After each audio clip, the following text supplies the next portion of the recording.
Welcome to Actors Making It.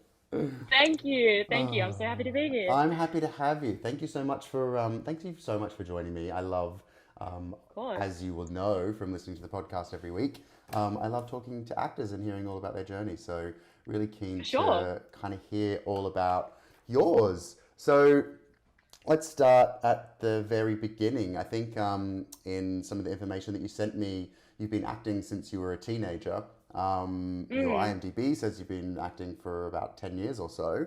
Um, yeah. so, what I don't know how old you are because of the show that you were in last year, Born to Spy, and just Yeah. watching a clip, your show reel. I'm like, this girl must be like 17. So I have no idea how old you Yeah. are and how long 10 years ago is. As well, that's a stupid thing. I know exactly how long 10 years ago. I don't know what age you would have been 10 years ago when you cracked Right. into the industry. Right. So I'm 18. Okay, I just turned 18 last year. So I have been acting. I started off in musical theatre, so that's where I started about 10 years ago. It's okay, actually probably a few more than 10 years ago now, now that I'm 18. So I started in musical theatre. So when I was little, mum put me into musical theatre classes. My first year that I did it, I think, was 2006. okay.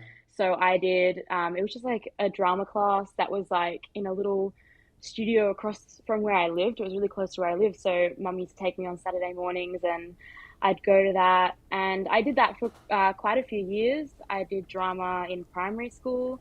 So I never did it professionally when I was younger. It was more of just like something that I really, really loved and wanted to do when I got older. So I did drama classes, I did dance classes, So and you then going into those at that age and your mum taking you to those classes, was that off the back of you saying, I want to be an actor, put me into not something? I don't think so. I think it was just something that, I mean, I was always a very loud, out there kid. Okay. So I think it was just something that she thought would be good for me Okay. and like something I'd really enjoy. I guess I didn't really think that it could be something that I wanted to do until I was in it. I mean, I was really little, so it was, I don't know, something that I just really love to do. And then when I started to do it more, it became something that I was really passionate about. So I did that for a number of years. And then when I was 8, my best friend was in this musical with our local theatre company. And I went to see it, and it was just amazing. I had seen musicals before, and mum had always taken me to shows.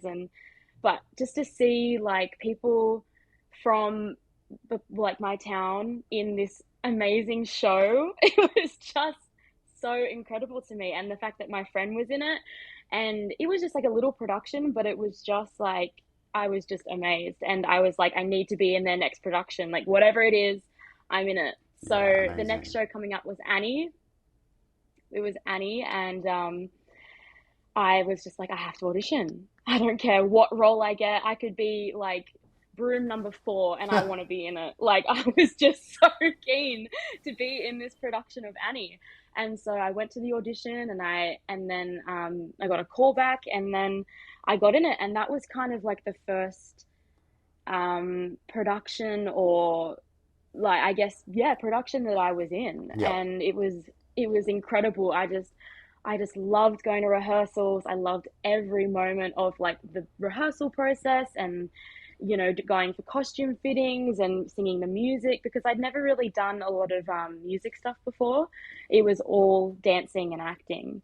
But I just loved it. Mm. And I started at that, and that was the first show I did. That was at so I grew up on the Central Coast. Oh, okay, So sure. uh I mean, yeah, so I can it definitely was, empathize with the whole going to a production and like I think it's yeah. one thing when you go to see a production as a consumer of art, but when Mhm. you have that physical response of I want to be a part of that. I can imagine myself being on stage. It's just Yeah. when you've not acted before, but it's something that's kind of there and it gives you that feeling. I think that is like a Yeah. really key indicator of like I'm meant to be an actor. Yeah, it was definitely, I think, watching the show that I had seen that made me want to do it was like, it was such an eye opener. Even though I was so little, I just remember sitting in the audience and being like, just the vibrancy and the way that they are making people watching it feel is like something that I want to do. I want to story tell and put myself in a character's shoes and be that person on Okay. stage. And that's what I really wanted to do. I really was so set on being on stage, and musical theater was my thing. Yeah. So Did you have an I idea did at that? that. Oh, sorry. I'm That's all right. good You go. old You go. delay of technology. Um, did you have an idea at that point of what? So how old were you by this point where you went where you got the part in Annie? So I was 9 Okay. So when I was in it. Yeah. do you feel like you had an idea at that point of what of a career in acting, or was it more a Mm. case of I really want to be on stage and I want to be a part of this? What was the kind of thought process, if you can remember back then, Yeah. of what you were thinking I about mean, the industry at that point? yeah. Yeah, for sure. I all I wanted to do was just be on stage and be like what I was seeing. But like my ultimate goal for a really long time was to be on Broadway, and to be, even if it wasn't particularly Broadway in New York, just professionally working as a musical theater performer Okay. was a major goal for me. And I saw an opportunity to perform and basically just experience that kind of career, I guess, with my local theatre company. And I took it. I did every musical that I could with them. I think I did 3 a year. Like they did senior musicals, and then they did junior musicals. So I did all the junior ones, which are under 18s. And then whenever a senior one came up, there wasn't too many opportunities for kids to be in that one, but I always auditioned. Sure. And I did a lot of musicals with them, and I did it with them until I was about 15. Okay, so you had a So really good stint in musical theatre. yeah, I did. I absolutely loved it. And when I started to finish up with them, I was in year 9, and I started to go to it was a performing arts studio that was kind of near the theatre. And I was just doing their after school musical theatre program, which I was just absolutely in love with, when they announced that they were opening a performing arts college the following year. Okay. And that was something that really, really got me. That was something that I thought was an amazing opportunity, and I could definitely get further with what I already had by going there. Yeah. It was So they were doing from year 7 to 10. You could go there, so you leave public school and you'd go there and you'd do online school with Okay. CAN School Distance Education.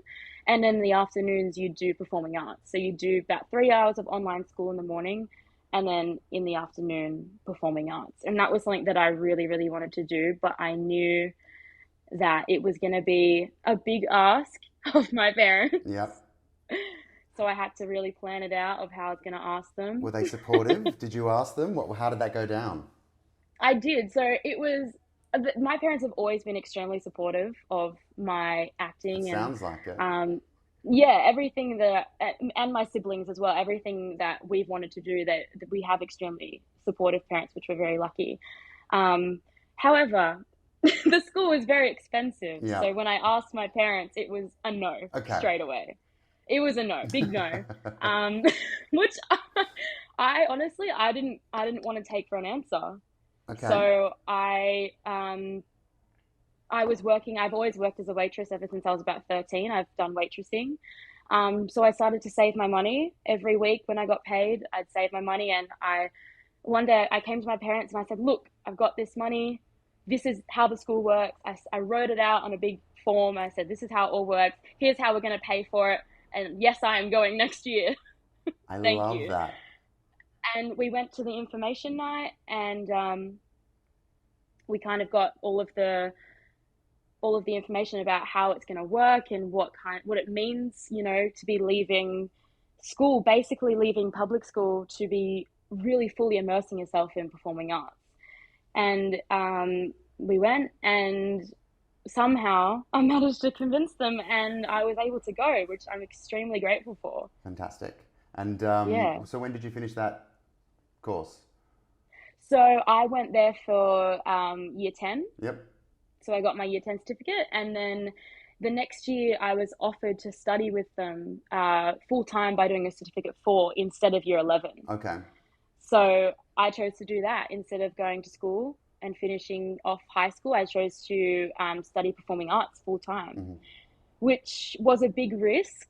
And I think there was a lot of people who um, didn't really agree with it and didn't think it was a good idea just because, um, it is, I think to a lot of people, it's really important to finish school and it's really important to go to Oh, the end of year 12. it's so the whole But for, education debate is so frustrating. I know. For me, I've never been a huge academic. Like I never really excelled in maths or science, but English and drama, I were just my forte, and I just I loved being in those classes. And so for me, it was a choice of do I go and study something that I'm really passionate about and I feel like I can excel in, or do I choose a safe option and stay in school and get a HSE? Yeah. So Well, I it mean, was the a big whole point decision, of and it school is to get you is to put you on a trajectory to a career, right? So yeah, you made the decision that was right for your career by the sounds of it. exactly, And looking at your exactly. experience so far, you know, you it was the Mm, right decision. it So, was, and oh, yeah. go on. You finish that thought. Oh no, yeah, I was just gonna say like it was, and um, yeah, a lot of, as I said, like a lot of people didn't think it was the right idea, and same goes for the other people that were in my class. Mm. Like it was there was a lot of doubt around it, but I think not everyone suits school. When you say that there were a lot of people that didn't think it was a good idea, now you've already kind of said that your parents have always been quite supportive and they obviously eventually agreed for you to go to this performing arts school. Mm, Were they part of that group of this isn't a good idea, or what did that? Okay, no, cool. So what did that group look like of people saying this is not something you should do? And how much? Obviously, you did it, as you've said, but how much yeah. weight did you put in what these people were saying to you and what these people were, I guess, projecting their feelings of what is and is not right? How much weight did you Mm. put in your decision making process for your own career path? Um, well, I'd say the people, it wasn't a lot of people, but it was the people who did kind of have those thoughts and said to me, it's not smart, like you need to have a plan B, like don't, risk your whole high school education to go and do this. It was mostly teachers in high school. Wow. Um, yeah. And I think like I was just so determined that like whenever someone would say to me, "Oh, that's great, but like what's your plan B?" Like I don't have a plan B. This is what I'm going to do. Mm. So why can't I work towards it, It's And I think I so just it's so funny because I feel like anything in the, and I mean, look, let's face it. When people are saying this type of stuff, they're not 9 times out of 10. They're not saying it out of any kind of malicious you sh- yeah, intent of you can't do that. It's a yeah, it's a it's a bloody hard industry to make it in, and it is. to It's very hard. and so the idea that somebody might make it is really foreign to a lot of people. And Yeah. making it in itself, as you know from listening to the podcast, is an interesting concept, which we'll get onto. But Yeah. obviously, there's a lot of um, well-meaning thought behind the comments of it's a bad idea. But Hmm. obviously, you've got to, and it sounds like you've made the choice that was right for you. Yeah. How did you? Did any of that? Because let's face it, you're quite young. Um, did that Mm. impact you in any kind of way around?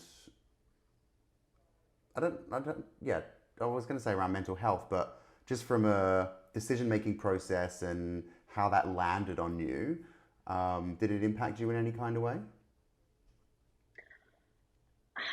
Honestly, no. I think I've always been extremely determined, and I always have been the kind of person to set goals and like just do anything I can to achieve those goals. So, to the people that had said, what's your backup plan?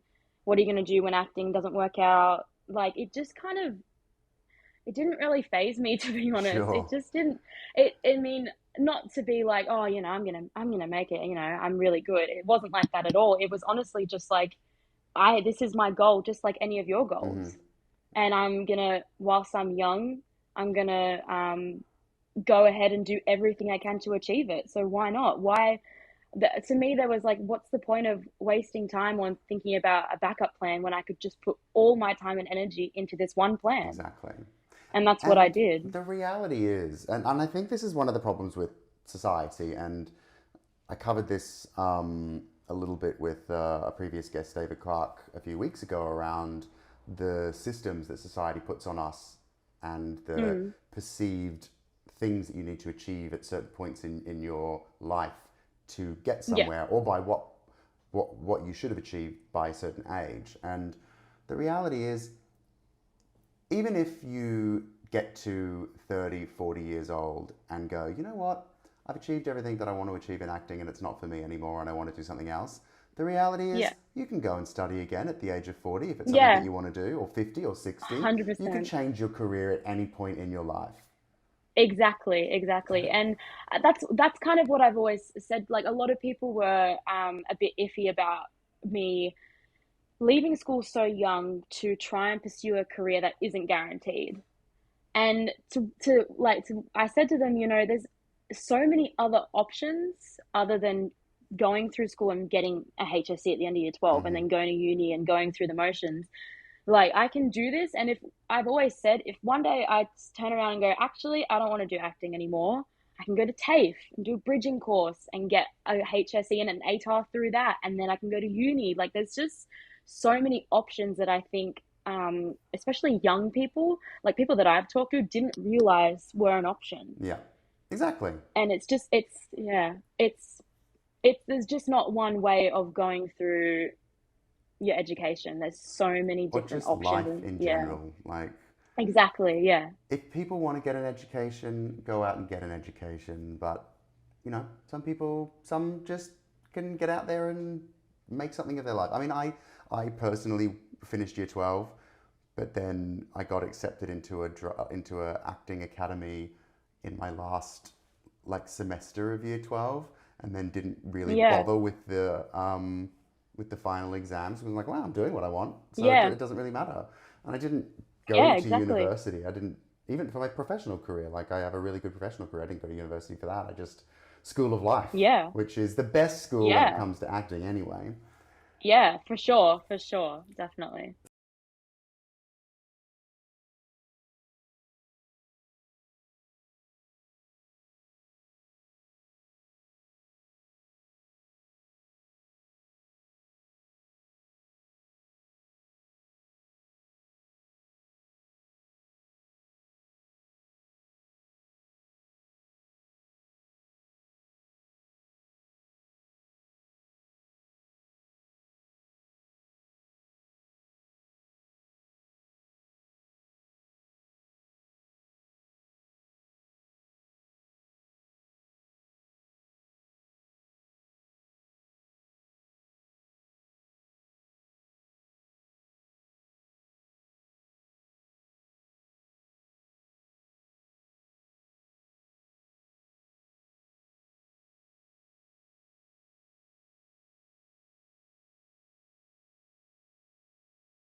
So, from musicals and the Right. desire to be working on Broadway or some kind, or West End or somewhere. Mm. I'm very conscious that my hands are in the screen, looking very big at the moment. um, so I tend to ask people, what was your idea of making it at the beginning of your career Right. versus what is your idea of making it now that you've progressed a little bit. Um, Yeah. I'm gonna, I guess, deviate from that a little bit, not for any condescending reason of you've not been in the industry long enough to have. God, that just sounded so horrible. Even though I'm trying not to be condescending, I apologize. That's totally fine. I guess what I'm saying is, what is your idea of making it? What are you working? What are you striving towards now? Since moving on from, well, I'm assuming you've moved on. You've obviously done a couple of TV things recently. Mm. I'm babbling. I apologize, listeners. I've got a sore throat. I'm not being able to get my words out properly today. Bad podcast host. No, it's great. It's great. What is your idea of making it, Lulu? Okay, well, I think a few years ago, my idea of making it was to be working and to be known within the industry. Okay. I've never thought of making it to be necessarily like famous. Hmm. Like that's never been something that I consider success. Um, for me, it's kind of just been like it used to be being known within the industry and having those connections, like making it as in knowing the people around you and they know you. Yeah. And then I think now that I've worked a little bit in the Australian industry, it's my idea of me personally making it and for my own goals would be to be working and to telling stories that I'm really passionate about, which I am, which I've been very lucky to be given the opportunity to tell stories. Of That's my course. idea of making it is telling stories that I'm really passionate about and bringing writers and producers and directors bringing their visions to life for them is my idea of making it within this industry, I love that. which yeah, I think it's different to a lot of other people, but I've just never had a desire to be known necessarily or um, be have my face on TV like necessarily like that. It's just to me, I have succeeded if I am booking work and telling stories that I'm really passionate For about. sure. Yeah, Cool. yeah, Well, let's talk about your recent work then, and yeah, for the sure. opportunities that you've had to tell stories. So you've been in a Yeah, couple of things over the last few years now. What have we got? Frayed. I'll be completely transparent. I haven't seen any of these things myself. that's okay. What have we got? Frayed, Born to Spy, and Barons. Actually, the guest a couple of weeks ago, Paul Talbot, was in Born to Spy as Yeah, well. yeah. I worked with Paul. He's awesome. I only worked with him for a couple of days on I think it was episode 3, but he's amazing, and I had a really great time working with him. I really wish I had got to chat with him more. But the scenes that he did were hilarious, and I just remember we were just laughing like the whole time we were filming those scenes because How yeah, good is it when it you're was on set? hilarious. How good is it when you're on set and you just spend the entire time laughing? I know, it was amazing. Born to Spy was like just an incredible show. Um, it was probably, I guess, the thing that really boosted my career in terms of booking work. Hmm. It's the biggest role I've booked. So yeah, I mean, I remember the whole process. It was like it's every step of the process of the first or just self tape to the callback, everything. I remember so clearly Yeah, because it was wow. such an incredible experience. Well, Yeah. let's delve into a couple of those things then. So, first of all, let's look at I'm going off your IMDb, so I mean, That's yeah, no, I cool. don't know whether there's stuff pre IMDb or that's not on IMDb. I know that there's things that I've done that aren't on there. So, um, Mm, mm. I think your bio said Frayed was your first opportunity on Yeah, television. So, yeah. what was talk me through your. Sorry, let me go back. What type of role was that? How big was that role? And what was the casting process like for you? So that was just a little role. It was I was only there on set for a day. Okay. It was just a little guest role in episode 3 um of the new season. But it was my first ever time on as a speaking role on a professional set. Um for an ABC show. It was amazing. Was I had always done auditions for McGregor, who is the casting director for Yep. Frayed. So I did that in 2021. In the previous year, in 2020, I kind of was just auditioning for anything I could. I got an agent in the middle of that year. So before that, I was, I guess, freelancing and auditioning for um, basically any open casting calls that came through, and I was just putting myself forward for anything I could. I was on Star Now. I cannot root for Star Now enough. I I love Star think that Now it's so much. I love Star Now. I think I always recommend it to people whenever someone asks me, where do I start? Star Now. Get on Star Now and just apply for the student films, apply for just, there's a few things you got to sort through. There's some good, not good ones, but there's some really good stuff on there. And Star Now, I had my first acting job, which was, it was like a campaign for University of Sydney. Okay.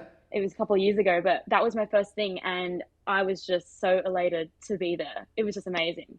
So that was when I kind of stopped doing musical theatre. After I graduated musical theatre, I didn't really do it anymore, and I really wanted to focus on screen. Um, so I did a lot of Star Now things, and then I got my agent, and I was doing auditions. I did a lot of auditions with McGregor. And then in January of last year, the head casting director at McGregor called up my agent and said, "Have you got Lulu?" Because she had remembered me from all those open casting calls that I had applied for. And she said, we've got a role for season 2 of Frayed. We really want to see Lulu for it. It's just a tiny little role in episode 3. I think it was only one line, but it was just like the most exciting thing I'd ever done. Well, the fact And that that McGregor, so I'm assuming Kirsty, yeah, Kirsty, called yeah. your agent and said, "We have a role for Lulu."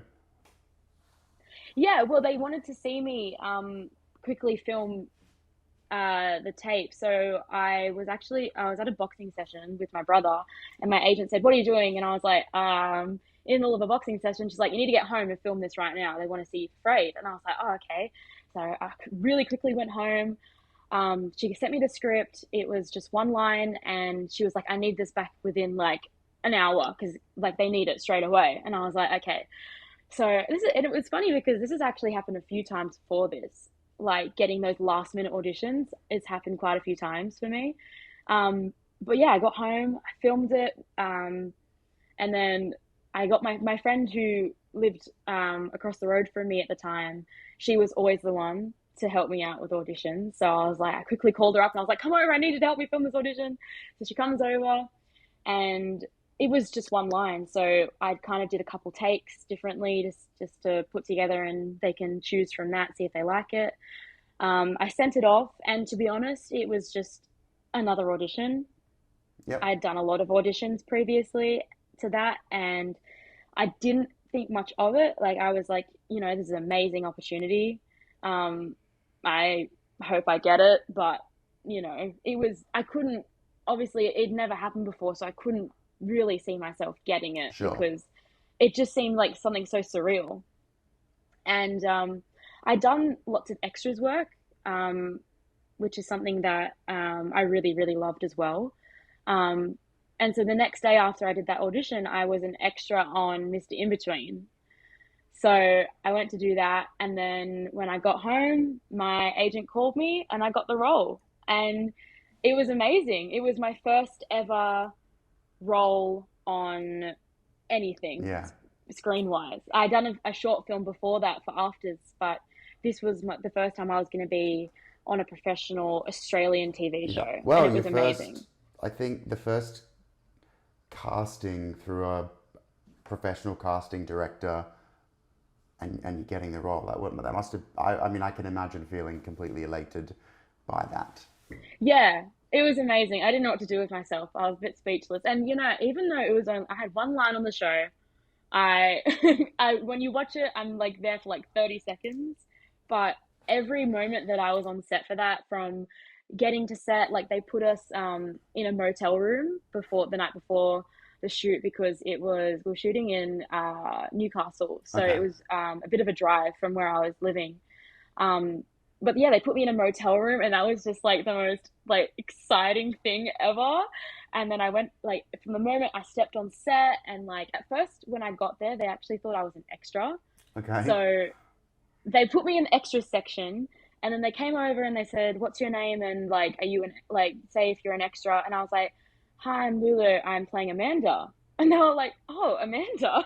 I was like, "Yeah." And they're like, "Oh, you're in the wrong section." So they got me up and they took me over to where the main cast was, and they were like apologizing. And I was like, "It's okay, it's fine. Like, don't worry about it." I'm just happy to But it was be like, here. I know, I was just so excited, and I think that was like kind of the first time I realized what a difference it is when you're on set being an extra versus when you have a speaking role, Sure. which I never really thought about before, but it is quite a big thing when you're Okay. on set. Tell me about that Yeah. then. What was the Well, difference? I've been on set a few times as an extra in um, indie things and then in shows as well. Um, and I guess you don't really realize how different the experience is until you have a speaking role. But just from things like, you're sitting in different areas. Um, yeah, I don't know. It's different, and it feels like a big divide. And I know when I was on Born to Spy, um, because of COVID, especially, um, we weren't really. It wasn't really ideal for us to be interacting with the extras a lot. Yeah, Um, and that was just something that I wasn't a fan of. Like, I think for me, we're all there for the same reason, and for sure. we're all there to create a story. So, like us cast, we all interacted, and we kind of just tried to make it all inclusive. Yeah, sure. And yeah, even like when I was on set for Frayed that day, I noticed how differently, um, not I was treated, but how different the experience is when you're an extra, and then when they realized I was a speaking role, how it all Change, changed yeah. quite fast. Okay.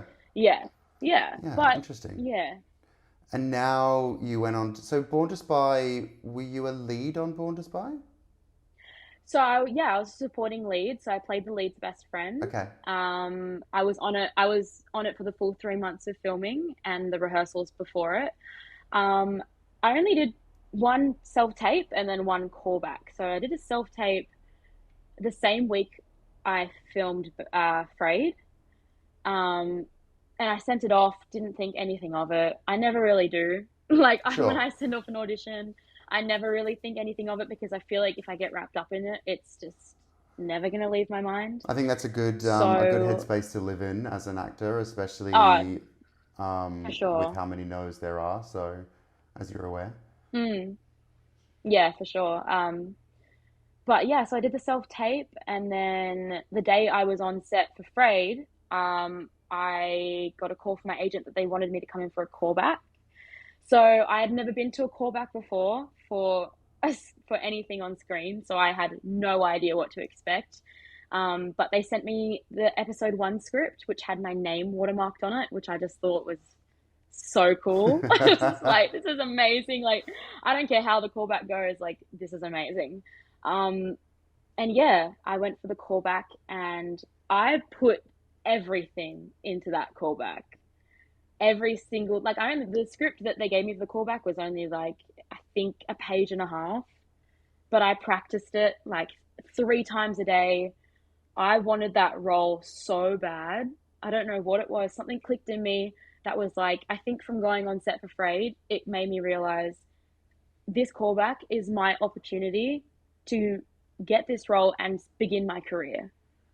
This is my chance to start what I've always wanted to do. Amazing. So I practiced every single day. I wrote I still have it here somewhere, but I wrote a full book on notes of this character that I was auditioning for. Okay. I wrote like backstory, I wrote essays, like I wrote a lot of stuff, and I just studied this character immensely, which doesn't always work for everyone, but and doesn't always work for me. But this time it was super important to me that I did this. Yeah. I don't know what it was. Um, and I mean, I'm really into manifesting and Okay. everything like that. So I manifested this role so hard. Like I actually wrote it down on a piece of paper, wrote the character's name down. Haven't told a lot of people this, but now I'm telling everyone. But I wrote the character's name down on a piece of paper, and I carried that piece of paper on me for everywhere I went 2 weeks before the audition, and I had it with me in my back pocket before the callback, and I had it on me the whole time Yeah, because I wow. truly believed in So you had a believing decent in this role. so you had a decent amount of time between Yeah. knowing you got a call back and the actual callback? Yeah, so I had about 2 weeks. So I was on set for Frayed when I got the call for the callback, and then I had about 2 weeks, and then I was in the room. Yeah, cool. Was this with McGregor again or Yeah. with a different casting agency? Yes. Okay, This is with McGregor again. Yeah. nice. Cool. So from Yeah. from a little one-liner role with McGregor to the supporting lead in another is Mm. ABC TV series, The Born to Spy? Yeah, Yeah, ABC Me. amazing. Oh, Yeah. congratulations. That's so exciting. Thank And you. the whole manifesting thing is really cool. Yeah. Had another guest on the podcast, Anna Patch, who is, if Mm. you haven't listened to the episode, do. She's all about manifesting. She can Yeah. manifest her way into a free car parking spot. It blows my mind. Yeah. That's how good her manifesting is. Um, Yeah. well, that is super exciting. And now obviously you've got another thing coming out this year if it's not already out, Barons, which is Yeah. Barron's actually comes out uh this Sunday, the 24th of yeah, April. nice. Yeah, that's really exciting too. I'm really excited for that to come out Well, and watch yeah, that. you're doing, a lot of great work, which is fantastic. I'm going to Mm. go back a little bit because you mentioned obviously you made a decision to kind of step away from the musical theatre route because you wanted to focus on Mm. screen. And you've talked about Yeah. in your process for your callback about writing a backstory and whatnot. Yeah. I know you went to the performing arts school, but did you do any kind of training, whether it be short courses or anything like that, between I'm no longer focused on stage and musicals to I want to focus on screen? How did you Mm. get yourself into that, I guess, acting mind frame of that switch in discipline? Yeah, so in the certificate four that I did, I think it was like once a week for like half an hour, we did a screen class. So it was kind of just like a repertoire kind of thing. It was a musical theatre course, but it was just another element that we could learn and Sure. experience. And we did that with Pippa Grandison, and it was amazing. I just loved it. It was we got a new script every week. We just did techniques and everything that was. We compared how different musical theatre is to screen. It is very, very different Very different. and extremely different. And it was hard for me to adapt, really hard, because I had always done musical theatre and I was so built in the way that I did musical theatre, and I was very trained in the musical theatre style, Hmm. that when I started to learn screen acting, it was really difficult for me because it was a big transition. I was very used to being very over the top, very loud, very expressive, and then I had to tone it all down for screen acting. And it really interested me. And so when I graduated musical theatre, um, I had done it for so long. It was the only kind of performing I'd ever done. So when I graduated in 2019, I really wanted to try out screen acting and Hmm. see how I'd go with it. So I was waitressing. Of course, at the time, I was in two jobs waitressing. So I was waitressing at a cafe during the day and then a Thai restaurant at night. And all the money that I got paid from that, I used to pay for my own acting classes. Any kind of workshop I could find, I paid for it. I paid for new headshots. I paid for like just anything acting teaching related. I wanted to be there so I could learn everything. And I always like wrote everything down. If there was something that I wanted to do, I'd save up my money and I'd pay for it. Like that was always my thing, was that I wanted to be extremely independent and do this by myself. That was something that I really wanted to achieve, was not only achieve these things but be able to achieve them independently. Yeah. Was a big goal for me. I love So I did that for 2020. I love your Yeah. dedication and passion around A, being Yeah. independent, but also just kind of striving towards your career. I mean, you know, at such a young age to be that determined and that independent and focused on your career, I think is really admirable. That Thank you. so Yeah. many people in, whether it's acting or just in life in general, and this isn't just necessarily an age thing, but there are so many people that just expect things to be handed to them and given to them because they feel entitled to something. And you've really gone out there Yeah. and kind of worked super hard and pushed hard to get where you want to get, Yeah. and I tried it's to. paying Yeah. off, obviously. Yeah. I mean, it's to tell stories and to um just become characters is kind of, no matter whether it was screen or stage, it's something that I've always wanted to do. Yeah, And when I made the transition to screen, I knew it wasn't going to be easy, so I did everything in my power to make it happen. cool. And so, like I said, I got straight on Star Now. I didn't even have the paid version at first. I think I just had the free version, so that I could save some money there and use that money for other things. And I did the free version of Star Now. There's one called Backstage.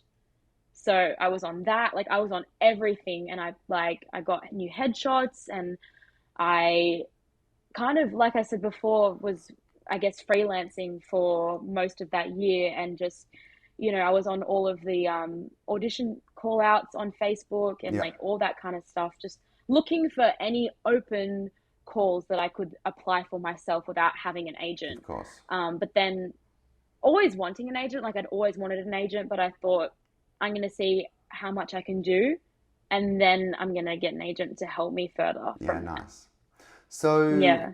with that switch then, because you mentioned the big kind of personality that you have, looking at Mm.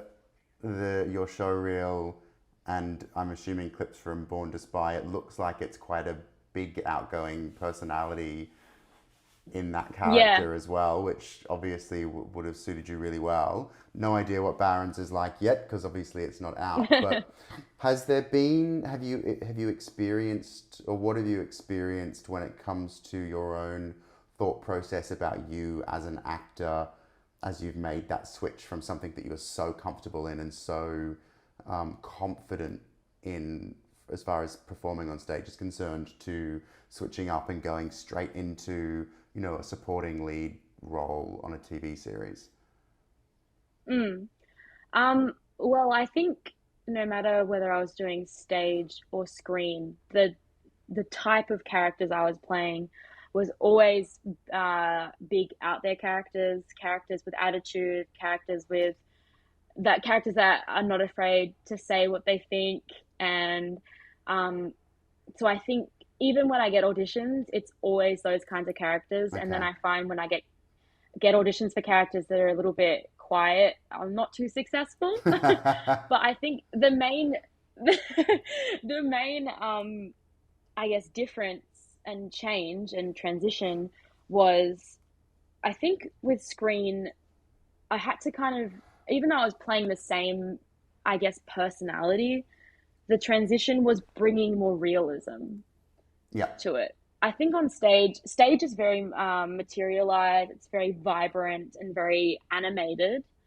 Um, well, the stuff that I was doing anyway. And then on screen, it's very real. It's almost you're playing a real person when Yeah. you're on screen. Yeah.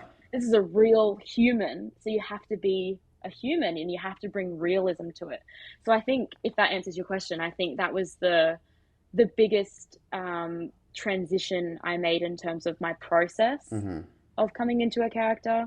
Did you It was always experience quite, anything from a um, like you know, have you heard the term imposter syndrome? Did you have you ever? Sorry, I think. so did you ever did you ever question your abilities or like overanalyze yourself in it, or did you just be, or you just like, nah, this is me, I can do it, I'm just gonna move forward? I think I did it first. I think um, when I first transitioned in the screen, I really did struggle to change, not, I guess not change, but adjust to screen acting.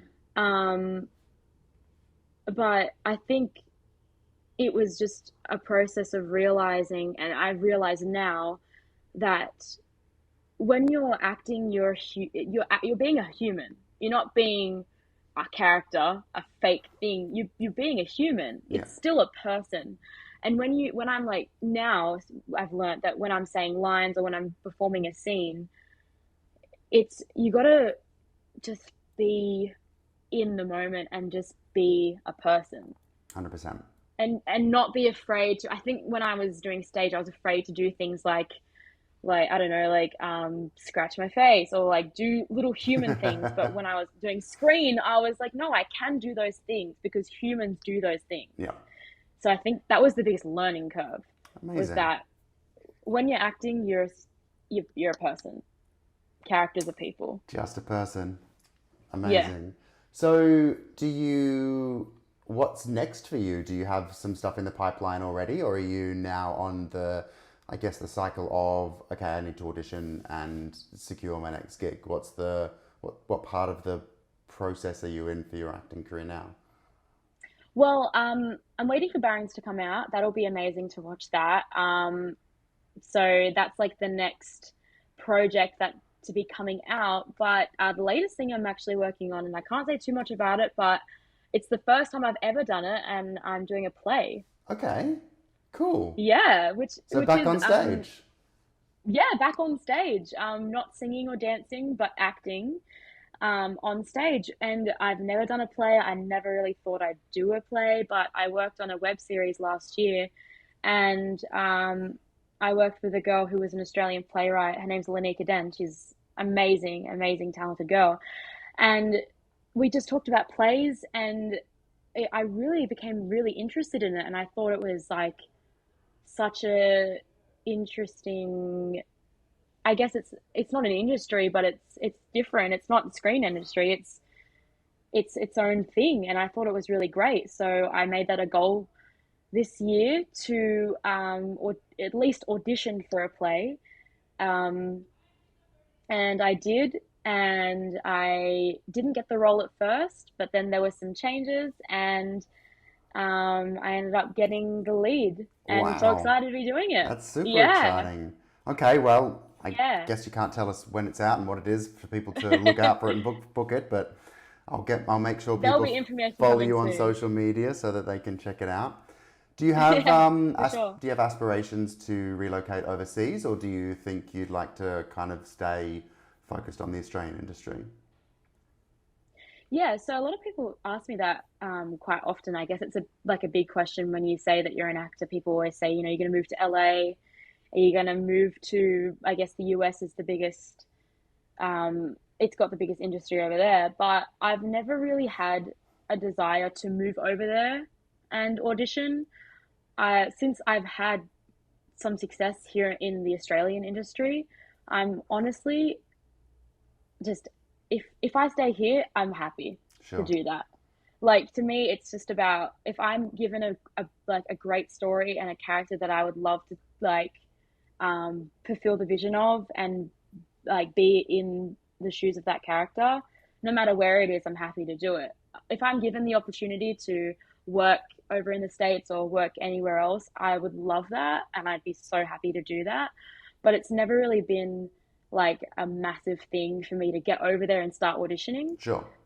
I think if the opportunity comes my way, I'll 100% take it and see how far I go with it. But yeah, I think for now, I'm happy to just do work and tell stories wherever it is. Amazing.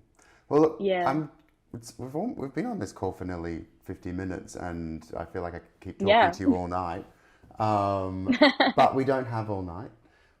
I'll ask you No. one final question. Given Sure. your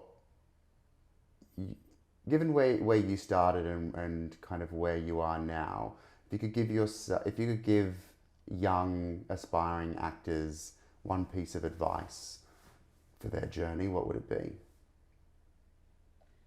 I would say work hard, and it's cliche, but don't give up, but definitely work hard. And if you want something, especially acting, and you want to be in this industry, anyone can do it. It's not impossible. Obviously it's hard and it's difficult, but it is possible and it can happen. But you do have to work really, really hard, and you have to want it. I wouldn't even say that I'm there yet. I think I've got a long way to go. Yes, I've like booked some work and it's amazing, but I'm still not there. I'm still working hard and I'm still auditioning. I'm still getting told no.